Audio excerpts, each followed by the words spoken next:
కాశీలో ఈ 2 ఘాట్ల ప్రత్యేకత తెలుసుకుందాం. జీవితంలో ఒక్కసారైనా కాశీని దర్శించుకోవాలనేది ప్రతి హిందువు భావిస్తూ ఉంటారు. కాశీ ఎన్నో దేవాలయాలకు నెలవు. అసలు కాశీ నగరమే మహాదేవుని త్రిశూలంపై నిలుస్తుందని భక్తులు నమ్ముతారు. అంతేకాకుండా ఇక్కడ ఘాట్లు కూడా ప్రత్యేకమే. ఈ ఘాట్ల విశేషాలు తెలుసుకుందాం. మనకు కాశీలో ఎక్కువగా వినిపించే ఘాట్ పేరు హరిశ్చంద్ర ఘాట్. కడదాకా ధర్మాన్నే నమ్ముకున్న రాజు సత్య హరిశ్చంద్రుడి పేరు మీదుగా ఈ ఘాట్కు హరిశ్చంద్ర ఘాట్ అని నామకరణం చేశారు. ఇక్కడ నిత్యం దహన సంస్కార కార్యక్రమాలు జరుగుతూనే ఉంటాయి.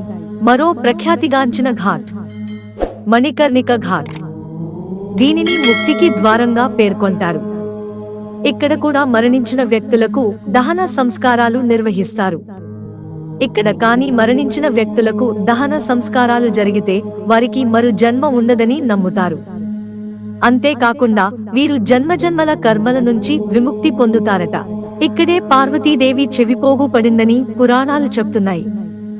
జనన మరణకాల చక్రాన్ని ప్రతిబింబించేలా నిరంతరం ఇక్కడ చితి మంటలు మండుతూనే ఉంటాయి. ఈ 2 ఘాట్లలోనే దహన సంస్కారాలు జరుగుతాయి. మిత్రులారా, ఛానల్ సబ్స్క్రైబ్ చేసుకోవడం మర్చిపోకండి. ధన్యవాదాలు.